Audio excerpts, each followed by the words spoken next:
Well, the jet stream usually sending the wind from the west to the east around low pressure. Now, in the northern hemisphere, you may remember low pressure systems have the winds going counterclockwise, and so the jet stream pattern, but also acting like a front between polar and subtropical air. It's usually further north in the summertime.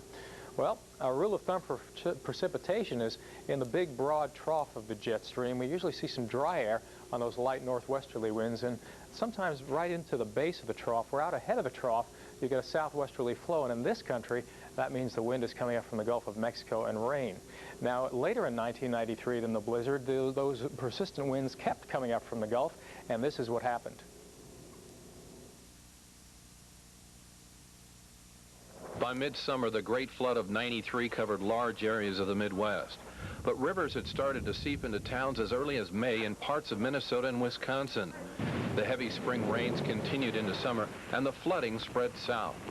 Davenport, Iowa, without the protection of flood walls, was claimed by the mighty river. All along the banks of the Mississippi and Missouri rivers, the fight for survival was carried out in community after community. Thousands of volunteers filled sandbags and rebuilt levees.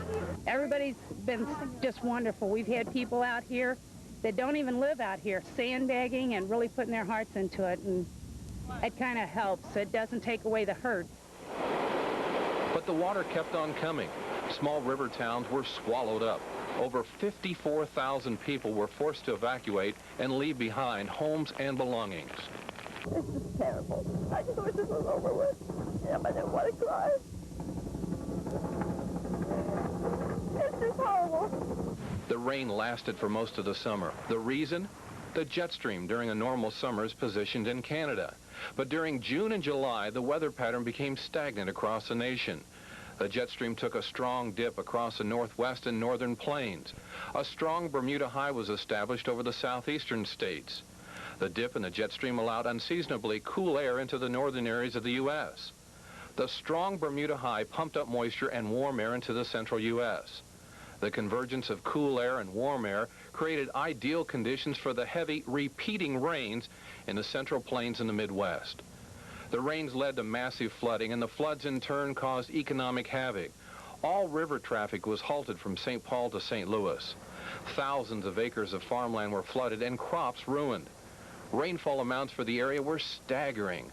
Skidmore, Missouri received over 25 inches of rain, while Worth County reported nearly 30. The human tragedy was immense. Over 48 people lost their lives, and damage was estimated at $10 to $12 billion. I'm Dennis Smith, the Weather Channel. Again, today we focused in on the jet stream, a band of fast-moving air, usually averaging about 6 to 8 miles above the surface of the Earth, with speeds sometimes up to about 300 miles an hour. Want to know more about the jet stream? Refer to Chapter 8, Global Wind Patterns.